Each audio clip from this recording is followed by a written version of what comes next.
Welcome to Crawlspace. I'm Tim here today with Lance. What's up, Lance? What's up is that you just caught me very off guard. I was expecting you to ask me how I was, so now I'm totally thrown off.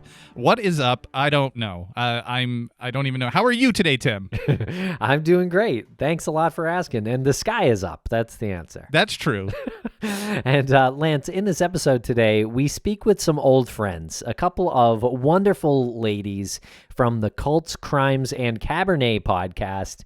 And they've been through a little bit of a shift in the past year or two because we've had them on before. They were on our old Get Vocal show, and we like to goof off with them, but they were a part of the search party that likely located missing man Brandon Lawson's remains.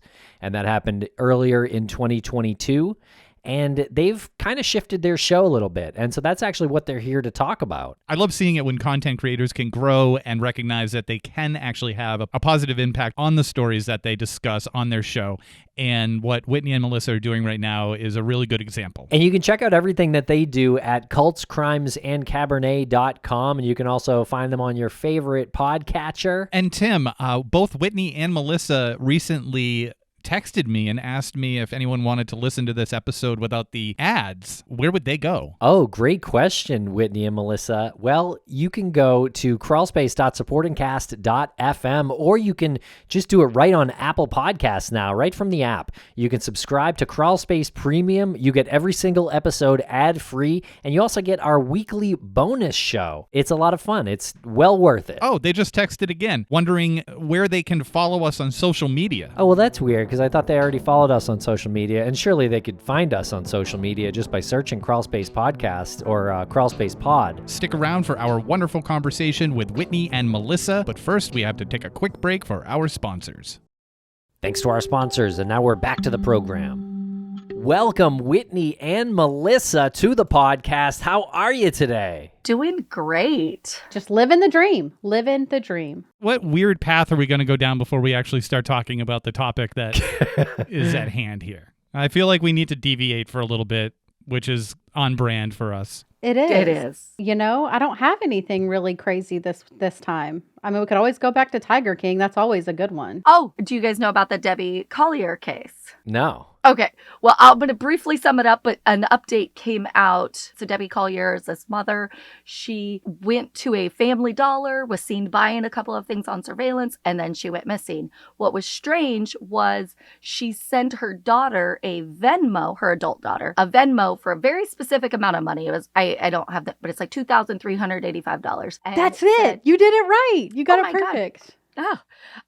And stated a very weird cryptic message, like they're never going to let her go, but the key is under this blue plant or something like that. Crazy. Well, then she goes missing and no one knows where she is. And then they end up finding her van, her remains, within a day or two. It's very quick. The circumstances surrounding this is very weird that she did this. She went out to the middle of nowhere. There was no one with her at the Family Dollar, but she was sitting in the parking lot typing out this message to her daughter. So it's very weird. She was by herself. How they found her, her stomach was on fire, or she was kind of on fire. She was clutching to a tree. Did not know what was happening with this. They ruled it as suicide. Then I believe yesterday it came out it was a suicide. Wow. This was released yesterday in the news. The cause of death was suicide? It was late last night or early this morning that it was released. Melissa texted me at like 8 o'clock this morning. It was like, did you see that they ruled it a suicide based on the autopsy results? And she didn't have all of her clothing on.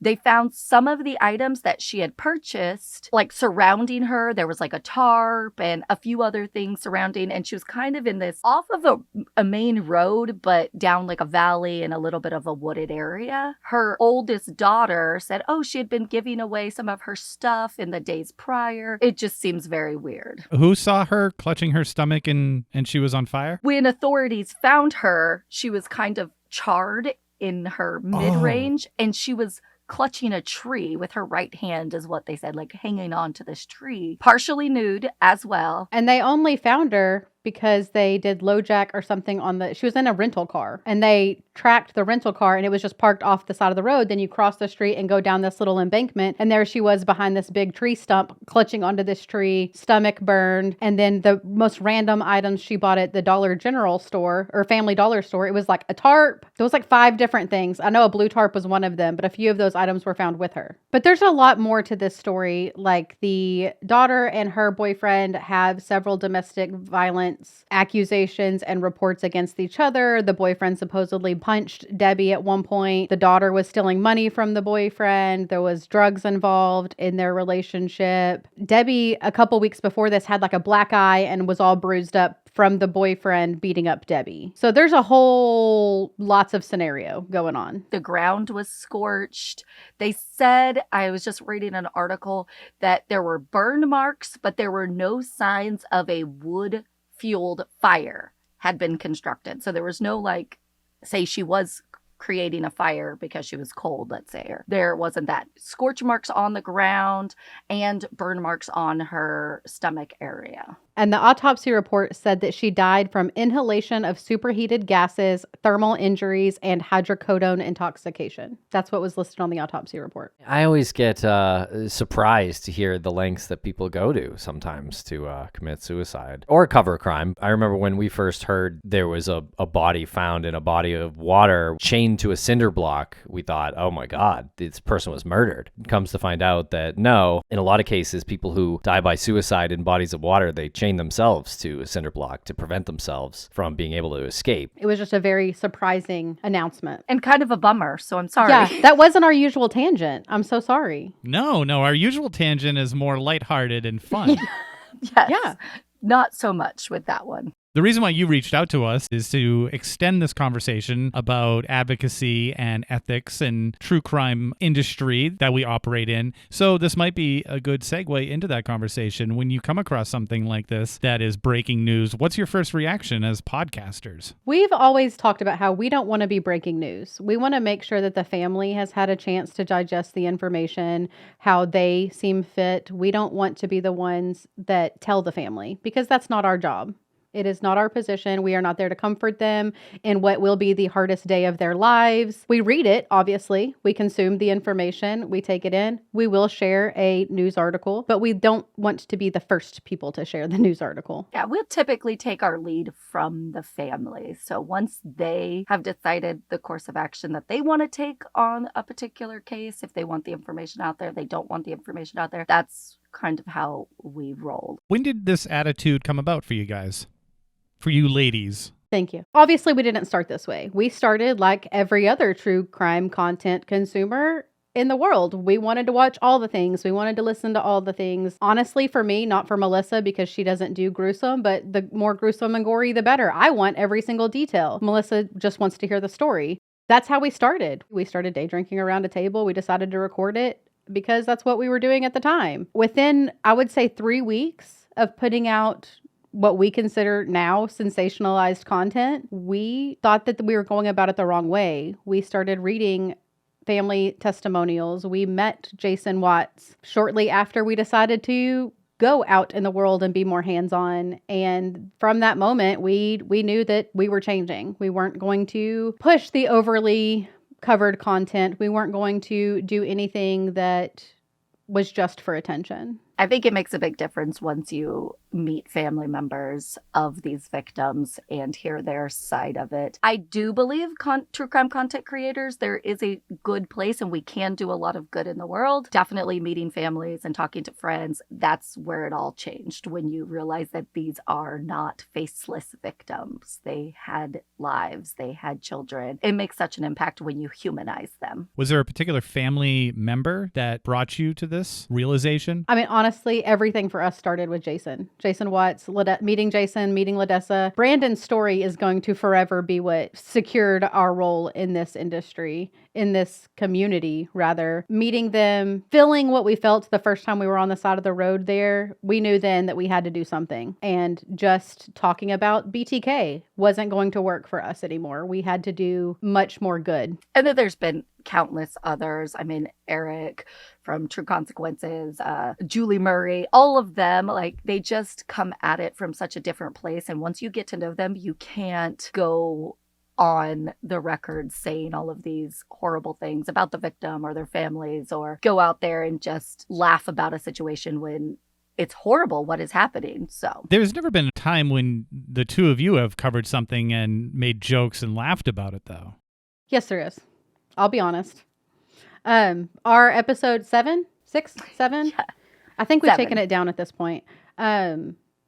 Was BTK, and that's why I say it. That's the one that it haunts me to this day. I can't get over the fact that he liked to wear his mom's panties, his wife's panties, whatever. I was obsessed with the panties, and we laughed. I laughed at his expense. It was never at a victim's expense, I will say that, but it was more of came from a comedy standpoint, and I'm not proud of it, but it shows the evolution of where we've come from.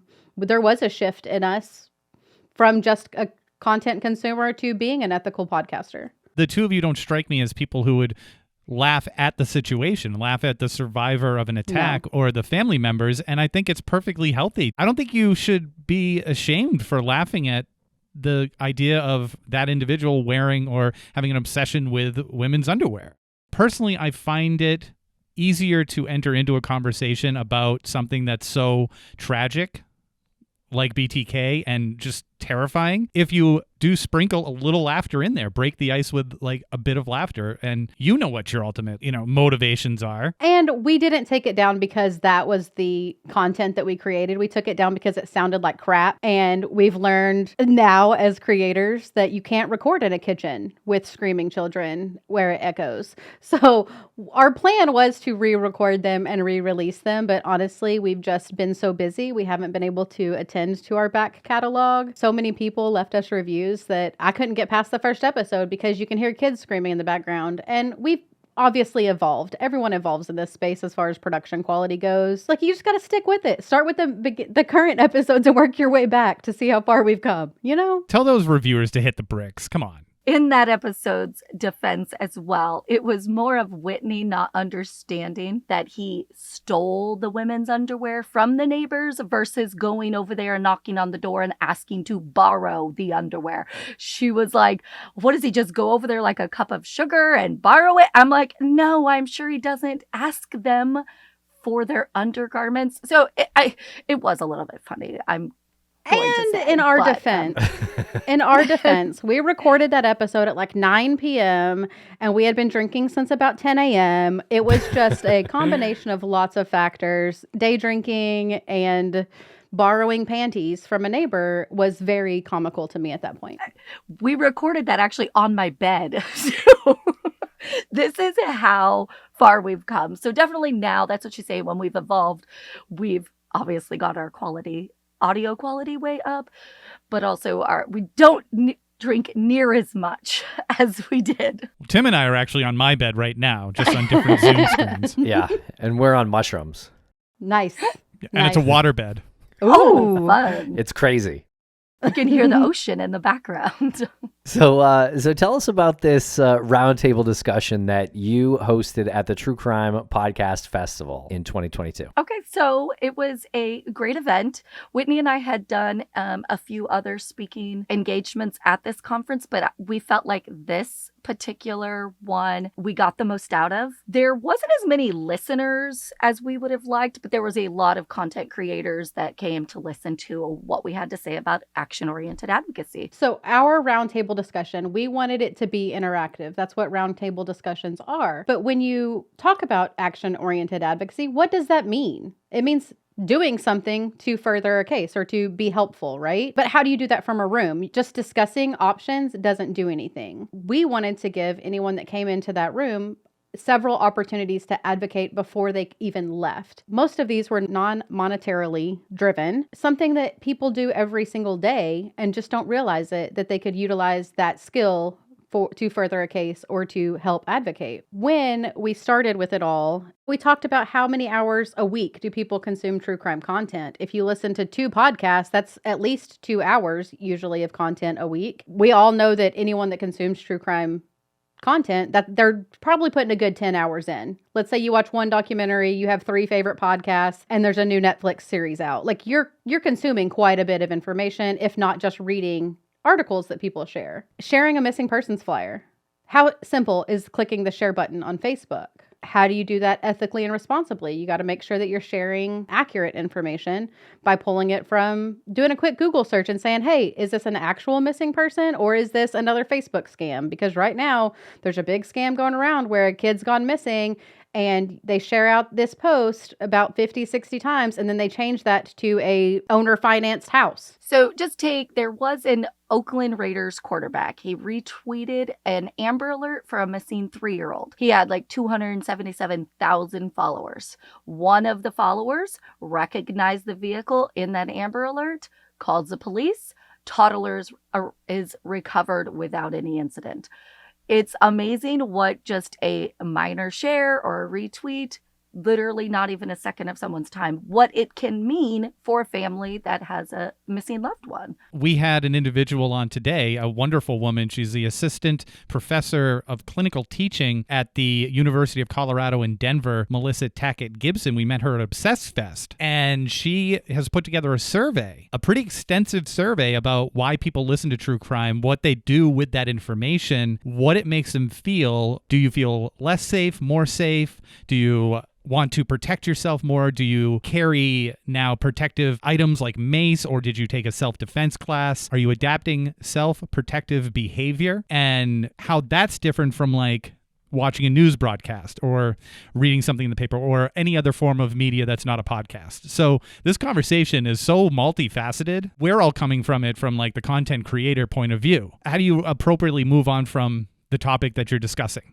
So as a creator, how much social media engagement do you put out there after talking about a particular case? I know we get tagged a lot in social media pages. We don't get to them fast enough a lot of times to where we can retweet it while the person's still missing. So if a day goes by or something like that, oftentimes those people are already found. There's a limit to that too, because if I'm on there all day and retweeting and Instagram sharing every missing person, like I lose who I am and I can't even do the rest of my job.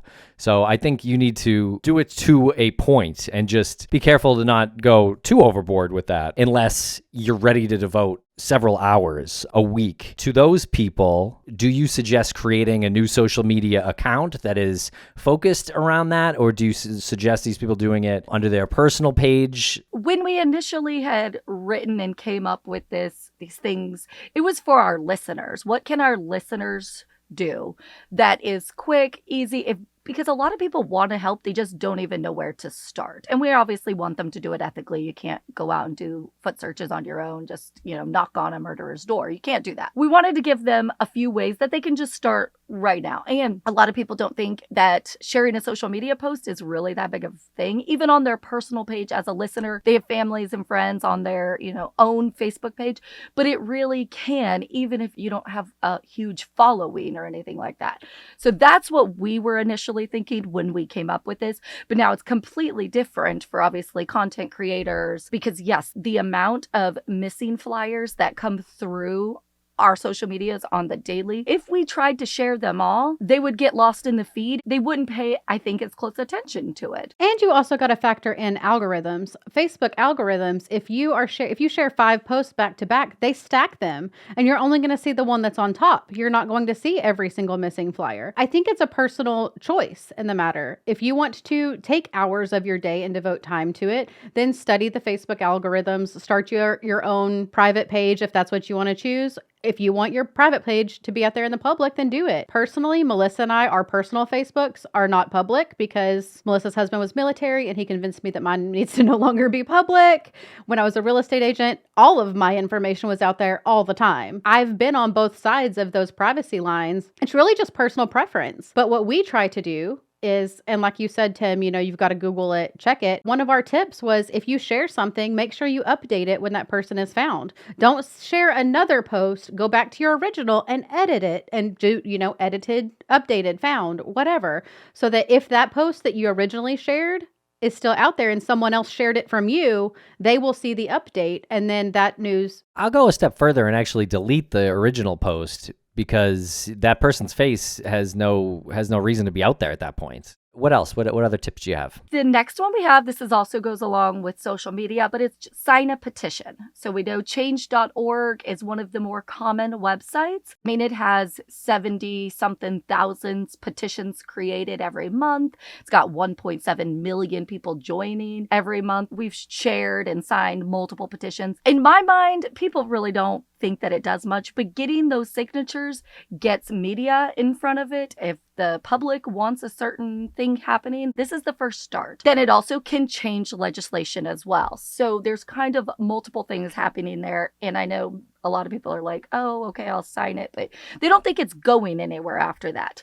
However, if you and 4,999 friends sign it, things could start moving on whatever cause it is that you're passionate about. We see the most petitions when it comes to reopening a case, to be honest. That is one of the biggest things with district attorneys and whatnot. When they see that 5,000 people want this case re-examined, especially around election times, that's when people are starting to get movement on closed cases. And that's what we get a lot of. And you can see why people would not sign thinking that their signature isn't going to go anywhere, because especially change.org, it's a very easy, straightforward process. And it feels like you're not doing the legwork when you sign something on change.org or one of those sites, because it is easy. Feels kind of like, I don't know, did that even go anywhere? Feels like cheating the system. You're like, there's no way, just me answering 2 questions, my name being one of them, that it's making a difference. But I do believe, based on a few petitions that we have signed, like things can happen.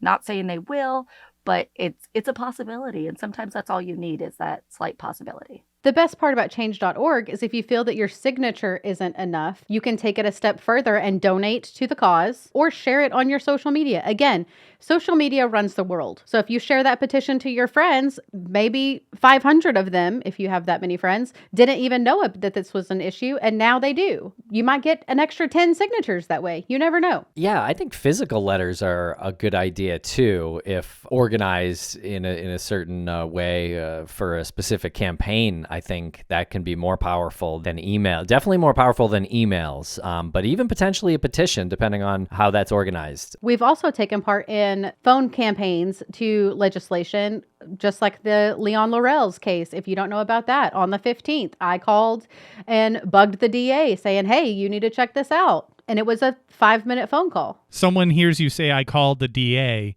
Instantly, a lot of people are like, I don't think I'm ever going to pick up the phone and call the district attorney. That's very intimidating. I think that this is a good explanation of me versus Melissa. She's a introvert and I'm an extrovert. So she would rather text a DA than call a DA, just because phone calls are scary. I get it, but I'll talk to a rock. I was like, I'd like to say I'm a millennial and we don't believe in phone calls, but also I'm an introvert and I'm just like, why do people call ever?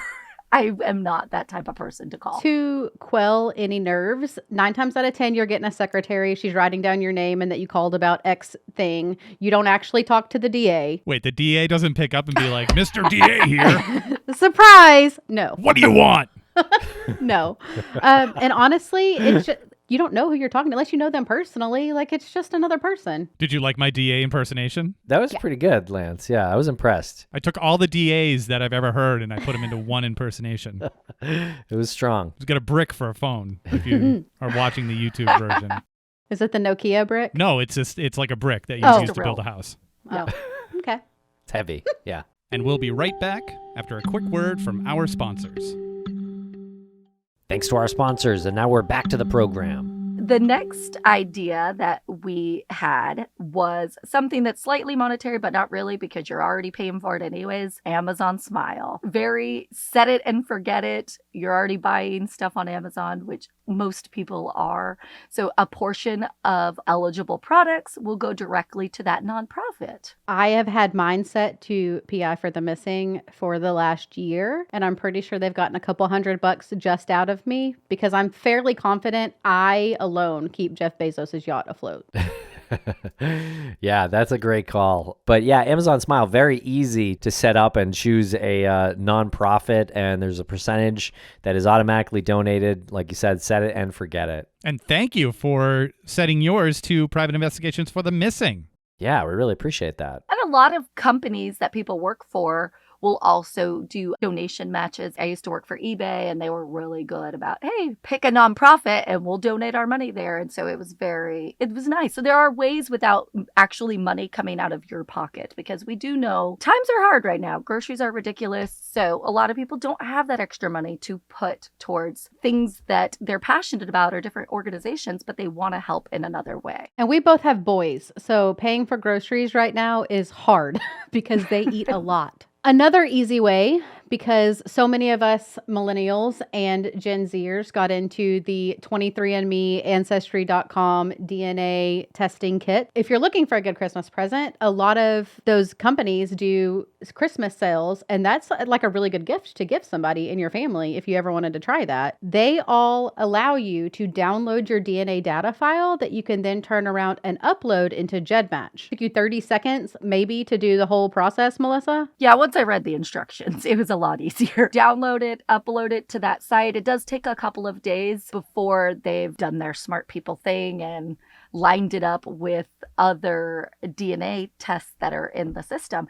But this could potentially, and has, found the identity of Jane Does and John Does. Now, it can also help get certain criminals off the streets if they're violent. Just know that that's also a risk that you take by putting in your DNA. It's very straightforward on the site where it says, do you want your DNA to only be research-based, which means they're not going to give it to law enforcement. You can click on that. I don't know how secure that is or what really makes a difference. Whitney and I talk about all the time that these murderers, these kidnappers, these rapists are not going to be able to do this for long and get away with it. With the advances in DNA technology and everyone or a lot of people putting their DNA to be analyzed and compared to other ones, it's going to make committing these type of crimes very difficult. There has to be something that can be addressed when people are nervous or they express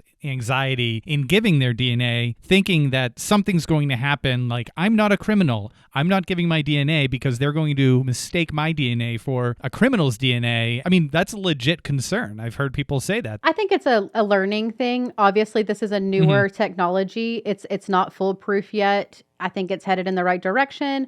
We have talked at length with the wonderful people over at DNA Doe Match. And I mean, when we were at CrimeCon with you guys, they matched 11 people in the crowd to potential does out there. That's amazing.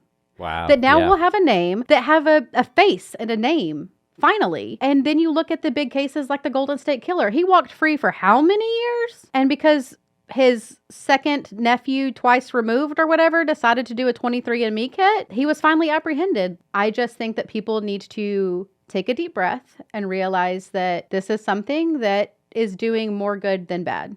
I understand the anxiety of it. Personally, I have not done it yet. I plan to do it. I've been asked not to do it by some family members, but I'm going to do it anyway. You know, it's just, they shouldn't have committed the crimes. Are you waiting to get some crimes expunged from your record before you do it?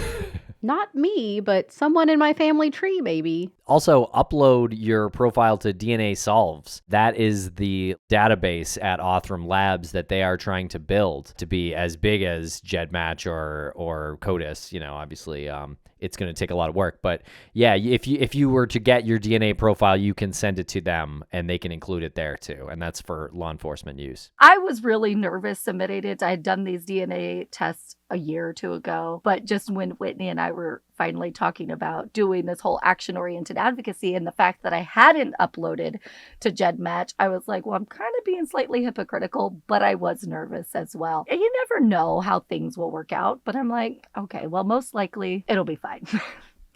It'll be fine. That's our saying of life. It'll be fine. Curious what you think about the idea of really engaging your listeners in the sponsors that support your show. Because without the sponsors providing the promo codes that will then track the people who are using them to your show, and the sponsors come back again, that is how this whole thing keeps working. And that's how you're able to do the show, put the story out there, do the next story. If you don't have the support of the listeners engaging with the sponsors, using the promo codes, and you're supporting the cause. Yeah, I think early on when we started our podcast, we struggled with monetizing it, period. We considered it a hobby. We felt icky taking money, but then we started looking at how much good we're doing and how many people we are reaching. And if we had more money to help further these cases, I mean, we've sent flyers to people. I've printed and shipped flyers more times than I care to count. I have donated water to more foot searches than I can probably count on two hands. We've also donated our time, which is our next volunteer effort for action-oriented advocacy. Money isn't just to line our pockets. It promotes so many more things within this industry. It gets us out further. It furthers the cases. You get to a bigger audience, and you have to have that ad support to be able to do this. It's a very time-consuming job. Yeah, Lance, that wasn't even on our list, but that is a very big one that all of our listeners can do. Listen to those ads. You really don't know what you're missing until you listen to them. And then you're like, hey, I need that in my life. We work really hard on our ad copy. Do you know what? We wrote for Manscaped, we wrote an ad, and it took us probably, 4 days before we could decide what to even say about that. Because it's not your typical ad either. They wanted it to be as, what did they say, risque as possible. Yes. And we're not risque. If we're not. We struggle talking about underwear for an underwear company. It was fun at the end of the day, that ad. Yeah. I mean, we have fun with our ads too. We try to keep a common theme of... How contrived can we make this sound? Tim, if I'm ever looking for a service that provides me with humane, farm-raised, free-range chicken breasts. Oh, I'm glad you asked. Yeah. I love it. Love it. We try to keep ours really fun too, but Manscaped was definitely the one that was the most difficult for us, especially because we weren't using the products. We gave them to our husbands, but they said we were not allowed to talk about any of their use of the products. So it was just downhill from there. Tim and I did an ad for Third Love. Oh, yes. I've heard that on a couple podcasts, and it always sounds so weird. I think that might be the most awkward ad that we've done. I guess bras are better than the Weed Whacker 4000. The Lawnmower 4.0. The Lawnmower 4.0 is one of Manscaped's products. And what was the ball toner? Okay. And it's exactly what you think it is. What is that? Some spray for male genitalia. Like for color? No, Firmness? I don't know. For advocacy. One ad at a time. There's our tangent. You wanted a weird tangent? There's your Weed Whacker tangent. We'll be right back after a quick word from our sponsor. And a thank you to our sponsors. Back to the program. So time, that's something that not many people have, but it's something that we had when we started this. Melissa and I are hands-on people. We've always volunteered at our kids' schools, anywhere we can. Time was an easy one for us to give early on, but we want to make sure that you're responsible with this. Again, like Melissa said earlier, don't go perform a foot search on your own because 1, you could get lost yourself. 2, you need to make sure you have a whole team with you. It just safety first, guys, safety first. There's easy things to do, like look on local volunteer groups. Facebook groups are a good thing. They talk about needing volunteers for foot searches all the time. Maybe it's just a candlelight vigil where you can go and stand and be supportive of the family. There's plenty of ways to donate your time. Another person had actually talked to us about this. I believe it was Courtney from Nefarious Nightmare had talked about volunteering to help less tech savvy people. And that's offering to run their Facebook page for them. Maybe they don't have a Facebook or they don't even know about it, or they don't want to live this trauma every day. I would have never thought to donate my social media time. But even like graphics or flyers, which we've done before as well, a few minutes on the computer, and it can make a big difference to a family that shouldn't have to be doing all of that alone while they are trying to find their missing loved one. Do you have any suggestions on how someone would approach the family member, break the ice and say, you have no social media presence, I'm good with this, do you want me to be your spokesperson? I'm a bit 50-50 on this. I do believe that it is okay to reach out to family members, like once, send them a message, email, that kind of thing. Now, if they don't respond, don't obviously keep hassling them because they've got enough to deal with. A lot of the family members have stated, oh, when they covered my son's case, they never reached out. I wish they would have reached out and let me know they were covering it. So I know most family members, or some family members, are okay with that. We have, and we reach out to family members when we're doing our Merlot files, our deep dives. It's always very scary. You have to come at a very delicate place. Be very careful with your words, but let them know your heart's in the right place and that you just want to help if there's anything that they need taken off their plate, that you're willing to help, and kind of just leave the ball in their court is what I would say. They might be going through a lot. They probably have their own issues besides, their own personal issues besides their family member. So it could be a lot. So we've had both. We've had family members completely agree, full transparency, open, and then we've had some not respond. We've really not had any that are like upset at us, because then I would probably cry. Well, we had one guy, I believe it was in Iowa or Ohio, that section of the US. His daughter reached out to us and mentioned, what does my dad's case have to do with anything you're doing? And when we explained, hey, we are here, we are trying to help you, we are trying to further your dad's case or create some waves in his investigation, they were much more receptive, and even months later messaged us and said, hey, this is going on. My cousin that lived in the house is now being repoed, even though he's making the payments because it's not in his name. There was a whole shenanigans with that. How is there any way we can help? People are mostly receptive if you come at it with grace, from the right perspective. Don't come in like you're some big dog and just wanting to squash them. They're already hurting enough. Just try to be helpful. I wouldn't even initially expect a response, because a lot of times the cases that we're talking about are unsolved. And so the secondary victims of those cases are naturally less trusting of people than when they were, when their loved one was still around. They have been scorned once before because their case is still unsolved. And they might see it as it's just sitting in a box collecting dust. Even if law enforcement is working on it, it's hard for them. And it's hard for someone to just come in from nowhere. Who's this chick from Texas asking about my loved one? That's scary too. But like Whitney said, there's a lot of local groups that you can volunteer for. I mean, just in my local area, there's 3 or 4 different human trafficking coalitions that are always looking for volunteers. We have our sheriff's department, which I almost thought, but my husband said no, to be a citizen deputy, go around patrolling the neighborhoods. There's so many opportunities for volunteer work, even crossing guards for local schools. There's things that you can do to help create a more safe area, like neighborhoods and stuff. I love that you said that, because the hands-on, the community building element to it is hugely important, because it just obviously puts you face to face with somebody else and you have a real conversation. And that, I think, speaks a little bit more to the, I guess, overall message, as opposed to 2-dimensional or 1-dimensional Zoom chats and things like that. Just getting out there is very important. One of the biggest things that came up from our roundtable discussion, those were all of the non-monetary ways that you could advocate that we presented in our roundtable.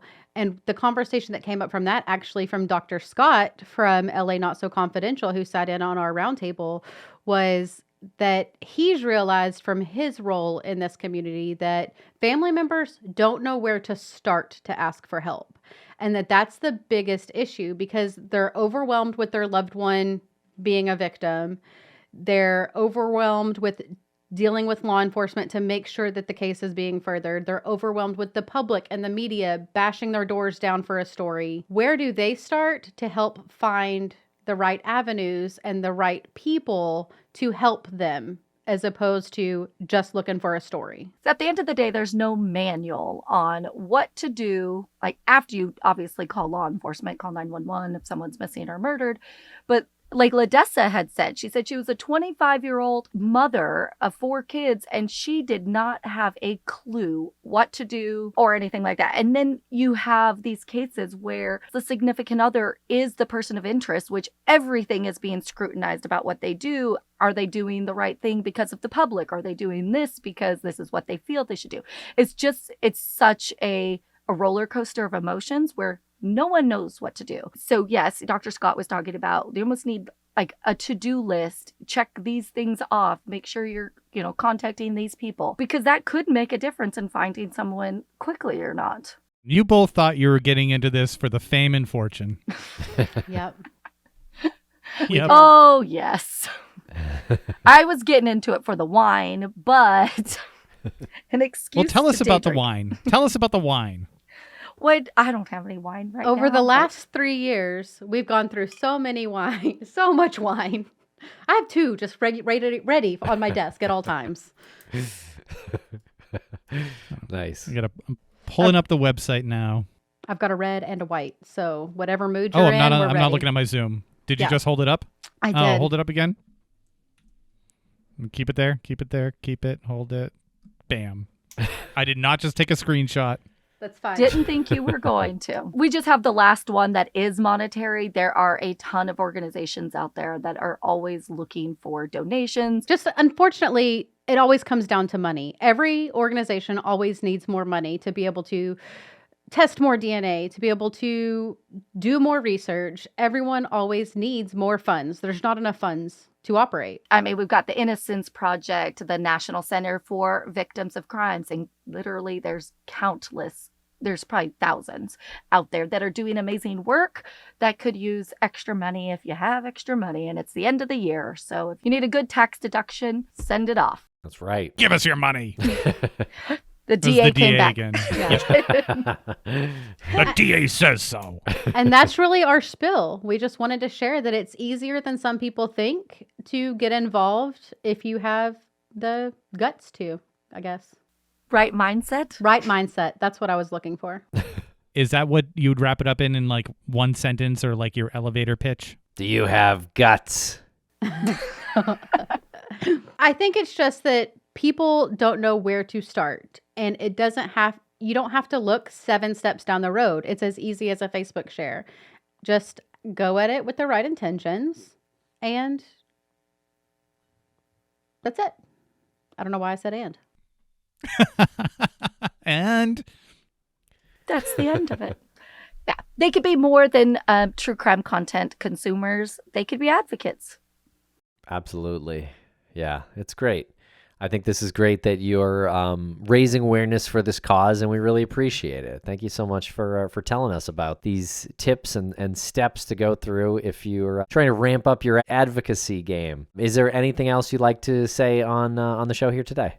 Well, I have a question for y'all. Is there any that we didn't cover that you would suggest outside of what we've already discussed? Well, several of them jogged some thoughts, so I gave them to you in real time. I will think about it, and if anything comes to mind, definitely let you know. I was just going to say, I think what you're doing by speaking with other content creators, asking to go on their shows and asking them to go on your show is also very important, because then you can get those ones that you didn't think that were relevant for whatever reason, or you just didn't think of it, like the sponsors, like something like that. The worst that'll happen is that you're being redundant, right? And we've always said, not always, but since we shifted our mindset and evolved, we are very much ethics over entertainment.